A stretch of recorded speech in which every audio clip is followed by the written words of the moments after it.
Click করুন অ্যাপের bell আইকনে আর সাবস্ক্রাইব করুন এবিপি আনন্দ। সব সময় থাকুন খবরে।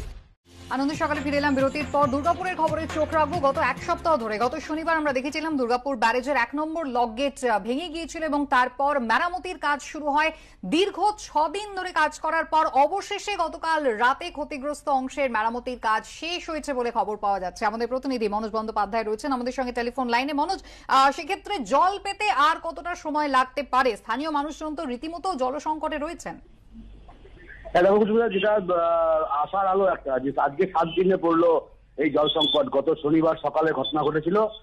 তো আজকে যেটা বোঝা যাচ্ছে যে বা জেলা প্রশাসন বা সেচ দপ্তর সূত্রে যেটা বলা হচ্ছে যে গতকাল রাতেই আমরা দেখেছিলাম যে কাজ শেষ হয়, যে মেরামতির কাজ 31 নম্বর লক গেট।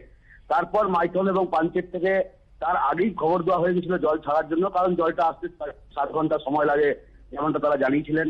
তো জল ইতিমধ্যে কালকে সন্ধ্যে থেকেই আসাও শুরু হয়ে গেছে, কিন্তু জল যতটা পরিমাণ নির্দিষ্ট পরিমাপে যাওয়ার পর সেই জল ফিডার ক্যানেলের মাধ্যমে দুর্গাপুর পুরসভা, দুর্গাপুর প্রজেক্ট লিমিটেড অর্থাৎ বিপিএল এবং দুর্গাপুর স্টিল প্ল্যান্ট, এই 3 সংস্থার মাধ্যমে শহরে জল সরবরাহ হয়। তো এই 3 সংস্থার যে ফিডার ক্যানেল রয়েছে যেখানের মাধ্যমে পাম্প দিয়ে জলটাকে নিয়ে তারপর শহরে সরবরাহ করা হয়, সেই নির্দিষ্ট মাপ পর্যন্ত জল এখনো পৌঁছয়নি। সেই নির্দিষ্ট মাপে যেতে আরো কয়েক ঘন্টা সময় লাগবে।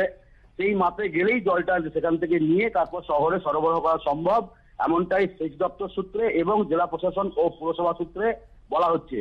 অধীর আগ্রহে অপেক্ষা করছে গোটা দুর্গাপুর শহরের মানুষ, শিল্পাঞ্চলের মানুষ। কলকারখানা ইতিমধ্যেই তুমি জানো যে অনেক উৎপাদন বন্ধ হয়ে গেছে।